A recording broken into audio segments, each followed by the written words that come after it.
Assalamualaikum warahmatullahi wabarakatuh. Waalaikumsalam Bismillahirrahmanirrahim. warahmatullahi wabarakatuh. Alhamdulillahirabbil alamin wassalatu wassalamu ala asyrofil anbiya'i wal mursalin sayyidina maulana Muhammadin sallallahu alaihi wasallam wa ala alihi wa ashabihi ajmain amma ba'dah. Pada pertemuan kita yang keempat ini kita akan menjelaskan materi tentang sumber-sumber ajaran Islam, yaitu Al-Quran, hadis, dan juga beberapa ijtihad, dan juga pokok ajaran Islam, ada akidah, syariah, dan juga akhlak.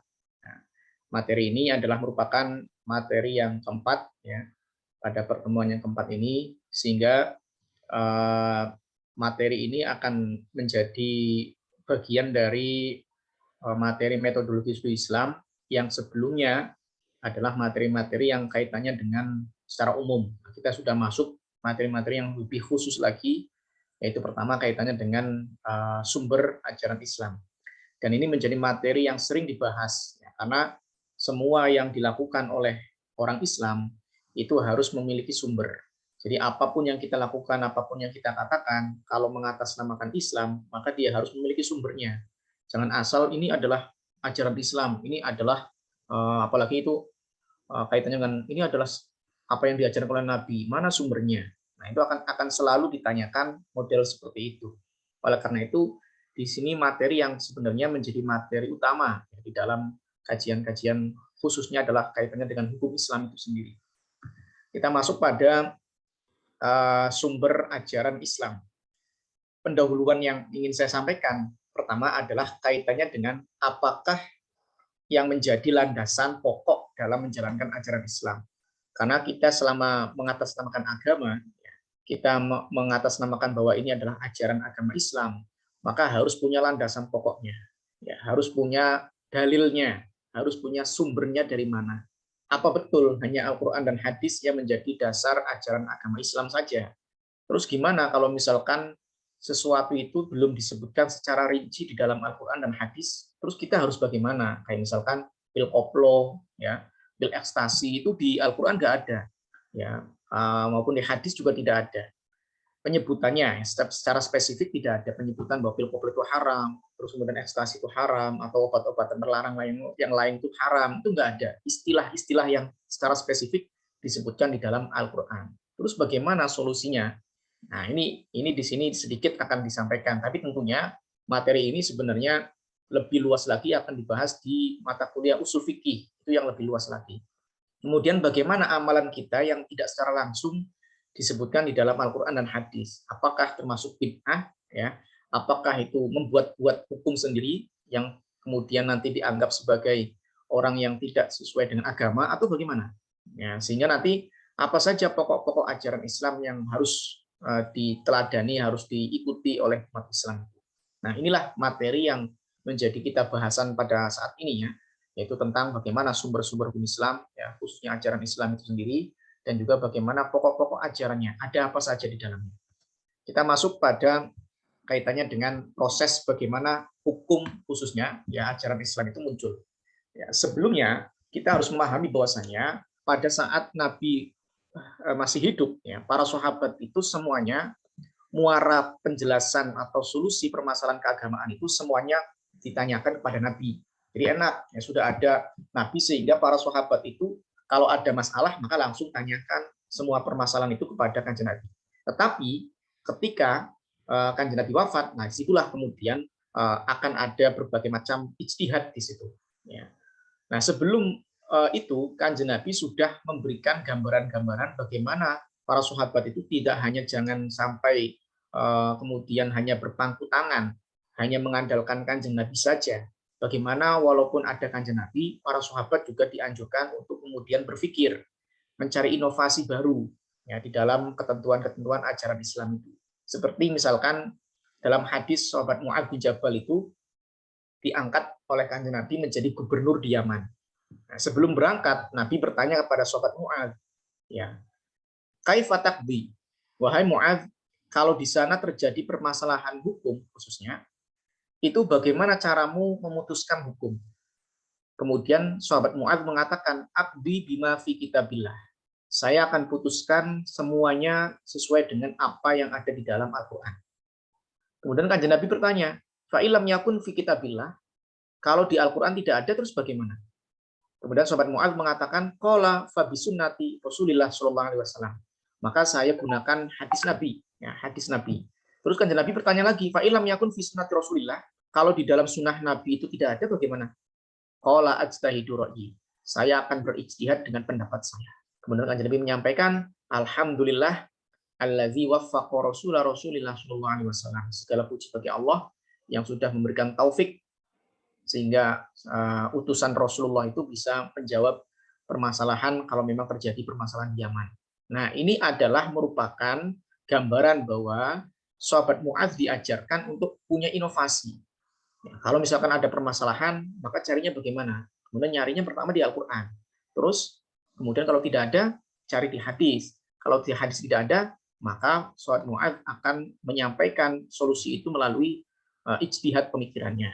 Inilah yang menjadi bagian dari bahwa ajaran-ajaran Islam itu bisa bersumber dari Al-Quran, bisa bersumber dari hadis, dan juga bisa melalui berbagai macam ijtihad. Ini yang menjadi inti pembicaraan kita saat ini. Kemudian selanjutnya, tidak hanya sahabat Mu'adz bin Jabal diajarkan oleh Kanjeng Nabi, juga ketika kisah sahabat Umar bin Khattab. Ya, pada saat itu Umar bin Khattab sedang berpuasa, tetapi beliau mencium istrinya. Jadi pada saat puasa, sahabat Umar itu mencium istrinya. Sahabat Umar bingung, ini gimana ini puasa? Bertanya kepada Kanjeng Nabi. Kanjeng Nabi, bagaimana ini? Saya sudah melakukan sesuatu yang sangat besar. Saya mencium istri saya pada saat saya puasa. Gimana ini Kanjeng Nabi?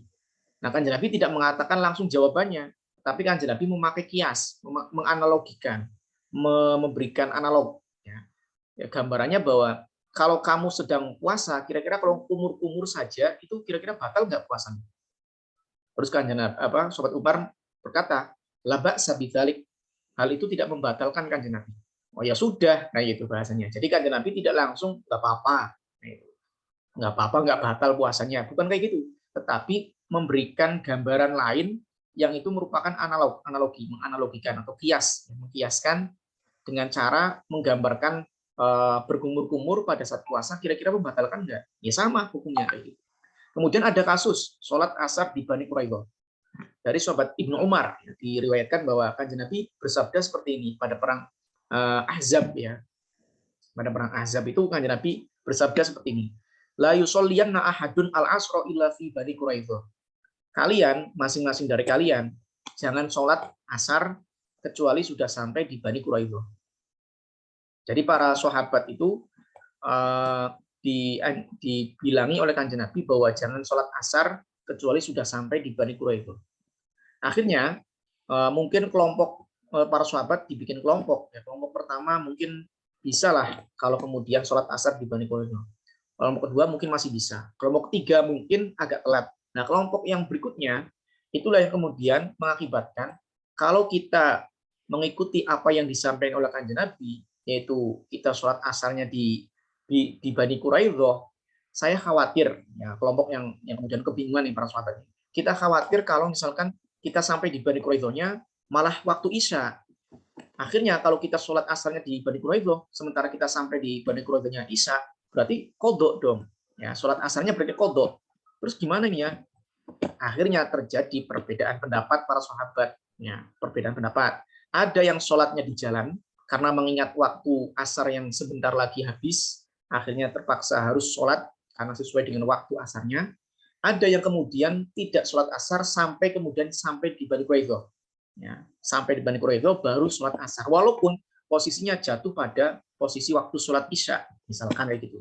Nah, di sini perbedaan pendapat para sahabat ini menjadi sesuatu ijtihad. Ada yang ijtihad mengikuti apa yang disampaikan oleh Kanjeng Nabi bahwa jangan sholat asar sampai di Bani Quraidah, satu sisi secara tekstual, yang satunya secara substansi, bahwa Kanjeng Nabi mengatakan jangan sholat di Bani Quraidah itu kalau kita sampai di Bani Quraidah-nya masih waktu asar. Kalau tidak, kalau sudah habis waktu asarnya, ya tentunya Kanjeng Nabi nggak akan menyuruh kita sholat asar di Bani Quraidah, berarti kita sholat asarnya di jalan. Nah, perbedaan pendapat ini kemudian disampaikan kepada Kanjeng Nabi, dan Kanjeng Nabi tidak marah, tidak menyalahkan siapapun. Kanjeng Nabi kemudian mengatakan, kalian semua berpikir keras ke atas apa yang sudah saya sampaikan. Untuk itu kalian semua mendapatkan pahala dengan berpikir keras. Nih, ijtihadnya itu mendapatkan pahala. Nanti kalau ijtihadnya ngepasi keputusannya benar, maka nanti pahalanya 2. Kalau kebetulan ijtihadnya posisinya untuk kemudian mengeluarkan hukum dari apa yang kemudian Kanjeng Nabi sampaikan, itu namanya ijtihad namanya. Nah, disinilah kita bisa tergambarkan bagaimana kemudian apa yang dilakukan atas nama agama itu ada yang kemudian langsung kepada Al-Quran maupun hadis atau juga kemudian melalui ijtihad. Oleh karena itu, maka ada gambaran masadirul ahkam al-islamiyah. Sumber-sumber hukum Islam akhirnya dibentuk seperti ini. Ada yang mansus, ya, jadi sumber-sumber hukum Islam dibagi menjadi 2. Ada yang mansus berdasarkan wahyu, dan ada yang ghairu mansus, yang itu bukan wahyu. Nah, yang mansus, yang wahyu 2, Al-Quran dan hadis. Ya. Al-Quran dan hadis ini adalah yang mansus, yang berdasarkan wahyu. Kemudian yang bukan wahyu terbagi 2. Yang bukan wahyu terbagi 2. Apa itu? Ada yang muttafaq alaih. Muttafaq alaih itu disepakati oleh para ulama, siapapun itu sepakat dengan sumber ini, walaupun itu bukan nas, bukan wahyu, tapi disepakati oleh para ulama. Dan ada yang masih diperselisihkan, mukhtalaf fih. Ya. Yang disepakati oleh para ulama adalah ijma' qiyas, walaupun memang dia bukan wahyu, ya, bukan dari wahyu. Ijma' dan qiyas. Itu sepakat para ulama. Kemudian yang ghair mansus, yang tidak disepakati, ada istihsan, ada maslahah mursalah, ada qaul sahabi, ada urf, ada dzari'ah, ada istishab, ada syara' man qablana. Contoh misalkan ini. Kalian misalkan sholat, di tengah sholat itu kalian bingung, ini saya sudah masuk ke rakaat keempat ataukah masih rakaat yang ketiga? Kebingungan, ya. Jadi syak, ragu-ragu. Ini saya sudah masuk ke rakaat 4 ataukah rakaat yang ketiga? Cari di Quran dan hadisnya nggak ada. Kalau kalian sholat itu nggak ada, sama sekali nggak ada. Maka pakailah metode ijtihad, yaitu dengan cara istishab namanya. Maka ambil yang kemudian bisa dinyatakan yakin. Yang yakin dari 3 dan 4 itu kan mestinya 3.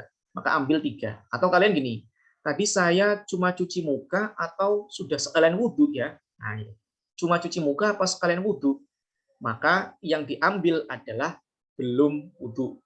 Yang diambil cuma cuci muka, berarti belum wudhu. Yang diambil. Ya. Tapi kalau beda lagi, kalau misalkan gini, saya yakin sudah wudhu, tetapi ragu-ragu apakah kentut atau belum, kentut apa belum, batal atau belum. Batalnya kentut misalkan, kentut apa belum, kentut apa belum. Maka yang diambil adalah masih punya wudhu. Nah, itu namanya penggunaan istishab namanya. Tapi istishab ini masih posisinya masih mukhtalafi. Masih banyak perbedaan pendapat di antara para ulama tentunya. Ya. Ada juga misalkan istihsan. Ya, misalkan Imam Abu Hanifah, kelompok-kelompok mazhab Hanafi mengatakan bahwasanya perempuan yang haid itu boleh membaca Quran. Ya, kalau memegang Qurannya sepakat semuanya haram. Ya, untuk yang haid, perempuan haid dilarang memegang Al-Quran, itu semuanya sepakat haram. Tetapi terjadi perbedaan pendapat ketika membaca Al-Quran. Ya, membaca Al-Quran. Mazhab Syafi'i mengatakan bahwa perempuan yang membaca Al-Quran pada saat haid haram membaca Qurannya, kecuali bukan baca Quran tetapi dzikiran, ya, atau refleks. Jadi orang refleks, ya, perempuan kalau jatuh refleksnya itu misalkan baca surat Al-Ikhlas misalkan kayak gitu ya, misalkan. Nah, refleks kayak gitu kan berarti tidak niat baca Quran. Atau dia punya zikiran, si perempuan ini punya zikiran Rabbana atina fid dunya hasanah wa fil akhirati hasanah wa qina adzabannar. Zikirannya itu siang dan malam misalkan gitu. Maka itu kan sebenarnya Quran itu. Sebenarnya Al-Quran, tetapi dia tidak meniatkan Al-Quran tapi niatnya zikiran. Boleh untuk Syafi'i. Tetapi kalau menurut Imam Abu Hanifah, perempuan membaca Al-Quran pada saat haid boleh. Kalau Syafi'i memakai kias, kalau Imam Abu Hanifah memakainya istihsan. Nah, ini sebenarnya dijelaskan secara lengkap di mata kuliah usul fikih, ya, mata kuliah usul fikih. Saya hanya menjelaskan gambaran besarnya aja karena ini bagian dari sumber utama di dalam Islam itu yang bagaimana, ya, atau sumber-sumber kaitannya dengan dalil dalam ajaran Islam itu yang seperti apa saja. Nah, ini gambaran besarnya. Untuk lebih lengkapnya, untuk lebih jelasnya, itu ada di mata kuliah usul fikih. Ya, karena usul di Islam itu kan umum, ya. Studi Islam yang kemarin saya sampaikan itu semua yang kemudian mengkaji tentang Islam, apapun itu bentuknya, dengan pendekatan apapun, kalau itu kaitannya dengan kajian-kajian keislaman, maka itu masuk semuanya studi Islam. Maka studi Islam itu sangat luas sekali cakupannya.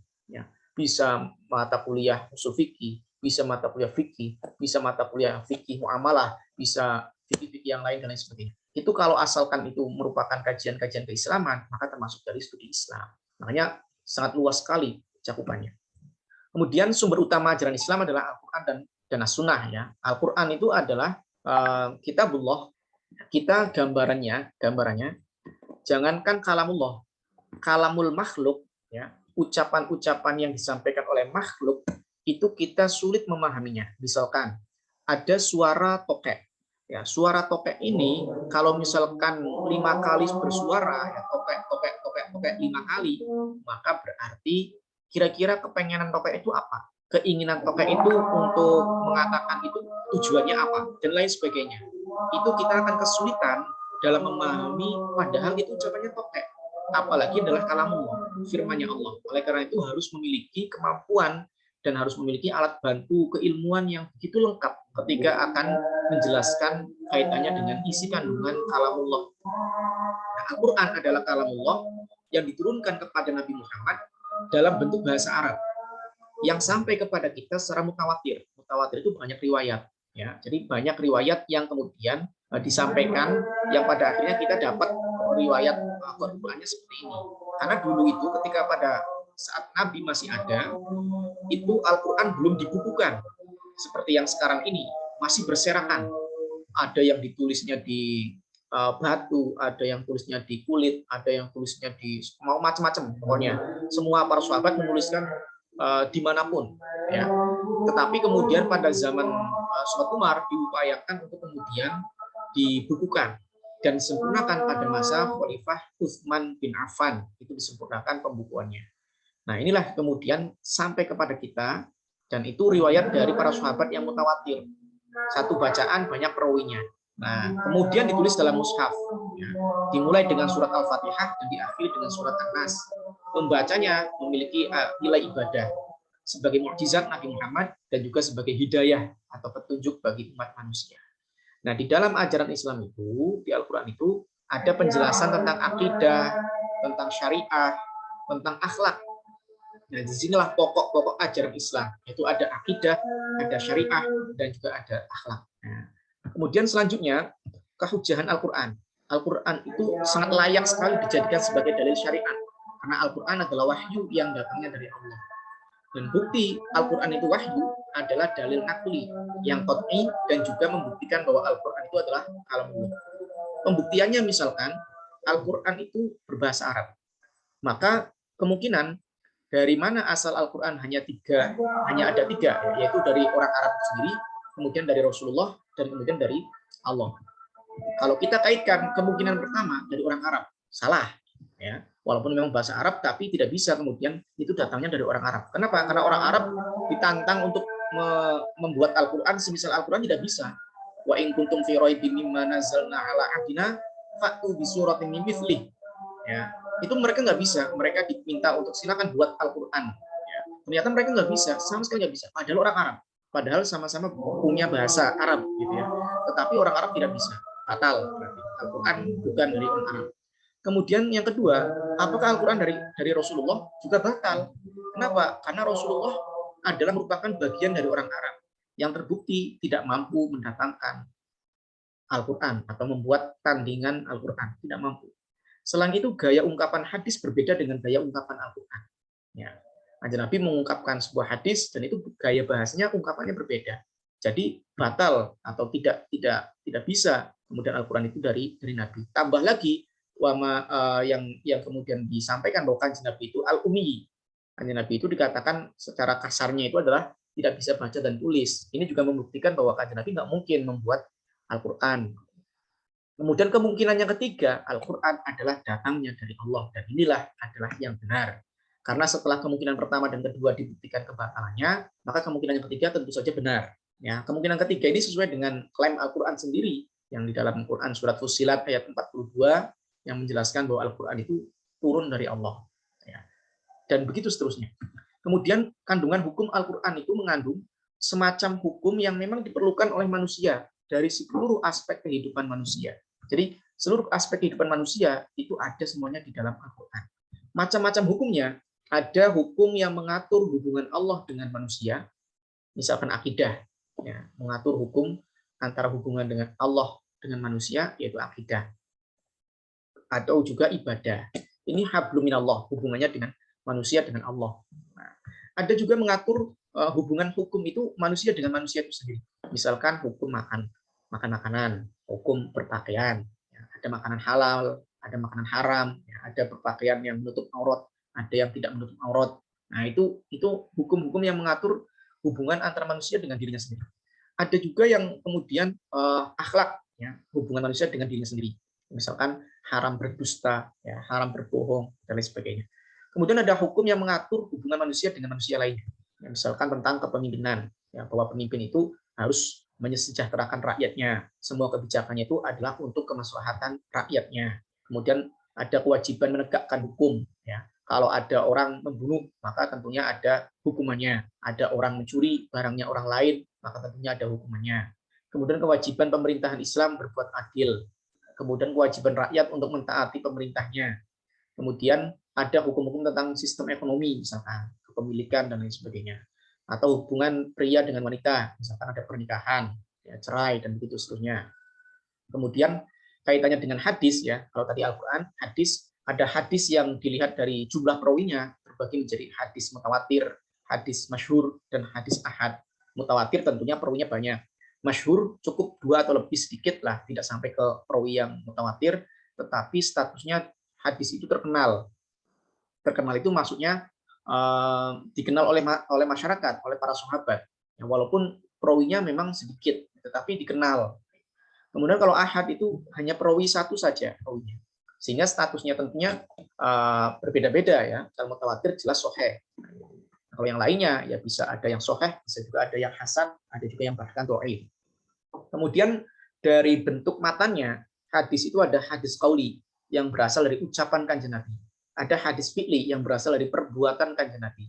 Ada hadis takriri yang berupa ketetapan Kanjeng Nabi. Jadi ibaratnya Kanjeng Nabi melihat para sahabat melakukan sesuatu, Kanjeng Nabi cuma melihatnya saja dan tidak berkomentar sama sekali. Baik itu komentar yang baik atau komentar yang buruk, tidak sama sekali. Misalkan ini, Kanjeng Nabi melihat para sahabat melakukan sesuatu. Kemudian Kanjeng Nabi lihat dan Kanjeng Nabi diam saja. Maka itu namanya hadis takriri. Kalau misalkan Kanjeng Nabi itu berkomentar, apa yang kalian lakukan? Kanjeng Nabi, saya melakukan ini. Oh, itu bagus. Itu sip. Nah, itu berarti minimal sunnah, minimal. Atau kalau misalkan Kanjeng Nabi berkomentar seperti ini. Apa itu? Ini Kanjeng Nabi perbuatan ini. Ya, terus Kanjeng Nabi berkomentar, kayak gitu kok dilakukan. Nah, ini berarti minimal makruh, minimal. Tetapi Kanjeng Nabi tidak punya komentar apa-apa kaitannya dengan itu. Ya, tidak ada pernyataan sama sekali. Itu namanya hadis takriri. Ada juga hadis hami. Hadis hami itu adalah cita-cita Nabi, keinginan Nabi, ya, harapan Nabi ke depannya. Kayak misalkan puasa 9 Muharram itu adalah berdasarkan hadis hami. Jadi Kanjeng Nabi bercita-cita atau mengharapkan, menginginkan melakukan puasa 9 Muharram di tahun depan, tetapi belum sampai tahun depan Kanjeng Nabi sudah wafat. Nah, ini berarti menunjukkan bahwasanya sumber puasa 9 Muharram atau Tasu'a itu adalah berdasarkan hadisnya hami. Kemudian ada hadis kauni atau ahwali, berupa tingkah laku Kanjeng Nabi keseharian. Kanjeng Nabi tidur, misalkan setiap tidur itu posisinya bagaimana, kemudian setiap tidur itu jam berapa, dan lain sebagainya. Itu adalah yang kaitannya dengan kejadian-kejadian yang dilakukan oleh Kanjeng Nabi keseharian. Nah, ini tentunya ada berbagai macam perbedaan pendapat para ulama, ada juga yang kemudian harus kita lakukan, ada yang tidak perlu kita lakukan. Nah, Nabi itu adalah ya kebiasaan yang biasalah yang biasa dilakukan oleh Kanjeng Nabi. Dan itu bukan merupakan syariat, ada yang mengatakan gitu. Ada juga yang mengatakan yang tetap sunnah. Nah, apa yang dilakukan oleh Kanjeng Nabi itu tidak lain adalah gambaran syariat. Kemudian selanjutnya kaitannya dengan sumber atau kaitannya dengan ajaran Islam lainnya, masih kaitannya dengan hadis, ya, kualitasnya ada sahih, ada hasan, ada dhaif. Ini nanti bisa dibaca sendiri dan bisa dilengkapi di mata kuliah ulumul hadis, ya, di mata kuliah ulumul hadis. Kemudian selanjutnya ada dari penisbatan matan, ada hadis qudsi, ada hadis marfu', ada hadis mauquf, ada hadis maqtu'. Ya, nanti juga bisa dilihat di ulumul hadis. Ya. Kemudian selanjutnya ada fungsi hadis bagi Al-Quran. Fungsi hadis bagi Al-Quran itu ada bayanut takrir, memperjelas isi Al-Quran. Contoh misalkan, Rasulullah itu memberikan kejelasan terhadap kaitannya dengan tidak diterimanya sholat seseorang yang berhadas sampai ia berwudu. Ya, ini memperjelas isi kandungan Al-Quran tentang wudu.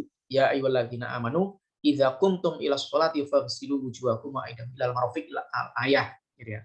Itu ayat itu menjelaskan tentang wudu. Kemudian Kanjeng Nabi memperjelasnya lagi dengan sabda-sabdanya melalui hadis. Ya. Nah, itu diperjelas di dalam hadis. Sebenarnya apa sih hukumnya sholat tidak diterima kalau orang itu belum wudu? Nah, itu berarti diperjelas. Maksudnya apa ini kaitannya dengan ayat itu? Hadis menjelaskan. Ada juga hadis menafsirkan isi Al-Quran. Contoh misalkan ada ayat Al-Quran tentang pencurian yang kemudian hukumannya adalah potong tangan. Faqta'u aydiyahuma. Nah, potonglah tangannya. Lah, yang dipotong mananya? Nah, itu. Yang dipotong itu mananya? Kan belum jelas itu. Sehingga ditafsiri, diperjelas oleh Kanjeng Nabi, ditafsiri, yaitu mentafsirkan bahwa tangan itu yang dipotong bagi pencuri adalah karena tangan ini kan ada tangan yang pergelangan tangan, ada siku, ada kemudian sampai lengan.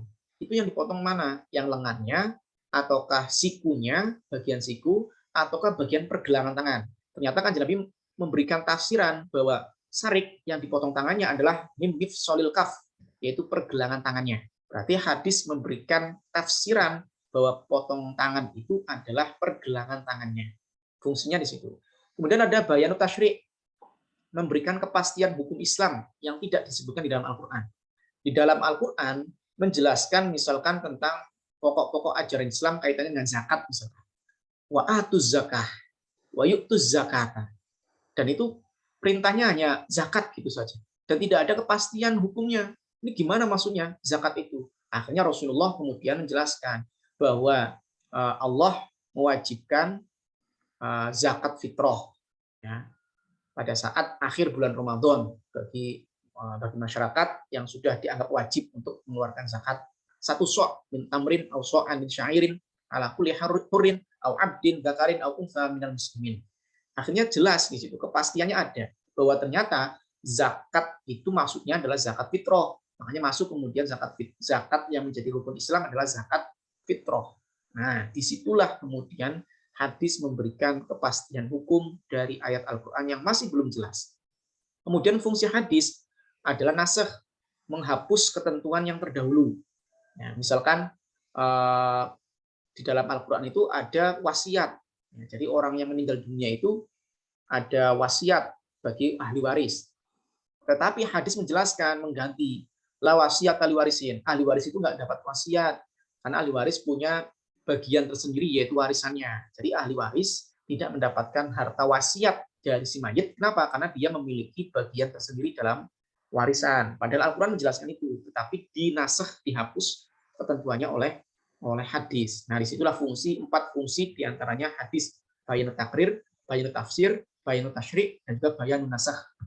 Kemudian selanjutnya kaitannya dengan hadis yang mutawatir dan masyhur. Nah, selanjutnya setelah Quran dan hadis ada ijtihad. Nah, ijtihad inilah adalah merupakan ketentuan di luar Al-Quran dan hadis, tetapi tetap masih berpegang teguh pada ketentuan Al-Quran dan hadis. Ijtihad tidak bisa kemudian lepas dari Al-Quran dan hadis. Ijtihad tetap bersumber pada Al-Quran dan hadis. Nah, tadi ada qiyas, ada ijma, ada istihsan dan semuanya, itu semuanya bisa dikatakan sumber, tetap bersumber atau bersandar kepada Al-Quran dan hadis. Kayak qiyas, misalkan mengkiaskan pil koplo atau minuman keras dengan khomer. Nah, itu khomernya ada di Al-Quran, pil ekstasinya tidak ada, tetapi dikiaskan. Nah, itu kan berarti tidak lepas dari yang namanya Al-Quran maupun hadis. Ya. Kemudian hubungan akal dan wahyu. Akal sebagai kunci untuk memahami agama, ya, dan ajaran Islam tentunya. Nabi Muhammad menyatakan bahwa agama itu adalah akal. Tidak ada agama bagi orang yang tidak berakal. Makanya dalam Al-Quran, la ayatil ulil albab, la ayatil ulil absor, la ayatil liqaumi ya'qilun, la ayatil liqaumi yatafakkarun, dan seterusnya. Tanda-tanda kebesaran Allah yang menjadi sumber utama pengetahuan itu bisa diniscayakan perkembangannya melalui akal. Ayat-ayat Allah, tanda-tanda kebesaran Allah hanya untuk orang-orang yang yaqilun, yakmalun, yatafakkarun, ulil albab, ulil absor. Itu berarti hubungan antara akal dengan wahyu. Selanjutnya kaitannya dengan pokok ajaran Islam. Ada akidah, ada syariah, dan juga ada akhlak. Akidah tentang keyakinan, syariah tentang ibadah dan muamalah, akhlak tentang pergaulan dan budi pekerti. Ini biasanya kalau keilmuannya akidah ilmu ilmu tauhid, syariah ilmu-ilmu fikih, ya akhlak ilmu-ilmu tentang ya akhlak tasawuf tentunya. Itu biasanya arahnya ke sana, ya keilmuan-keilmuan untuk membahas tentang ini. Ya, akidah Islam itu adalah isinya harus memenuhi takrir bil qalbi wa takrir bil lisan, ya, atau ikror bil qalbi wal ikror bil lisan dan wal amal bil arkan. Jadi ada hatinya, ada keyakinan di hati, ada keyakinan yang diucapkan, dan ada pengamalan. Jadi tidak bisa ada orang Islam mengaku di hatinya dia mengaku Islam, di lisannya mengaku Islam, tapi tidak mau mengamalkan, dia tidak sesuai dengan akidah Islamnya. Ada juga orang yang di hatinya mungkin belum belum sempurna keislamannya, tapi lisannya berbicara dia Islam dan dia melakukan, tetapi hatinya masih ragu-ragu. Nah, itu berarti yang kalau tidak ketiganya tidak sempurna, itu namanya munafik atau fasik. Jadi orang fasik atau orang munafik adalah orang yang tidak memenuhi tiga hal ini. Di hatinya masih ragu-ragu, di lisannya tidak mau mengatakan bahwa dia beriman pada Allah dan Rasul-Nya, kemudian dia tidak mau melakukan amal perbuatan yang menurut syariat, yang menurut agama, ajaran agama. Tidak mau sholat, tidak mau puasa, dan sebagainya. Misalkan seperti itu. Jadi ketiga ini adalah merupakan unsur dari akidah Islamnya. Kemudian ada juga kaitannya dengan, nah ini gambaran ihsan, Islam, dan iman tadi ya. Kemudian ada akhlak, ya.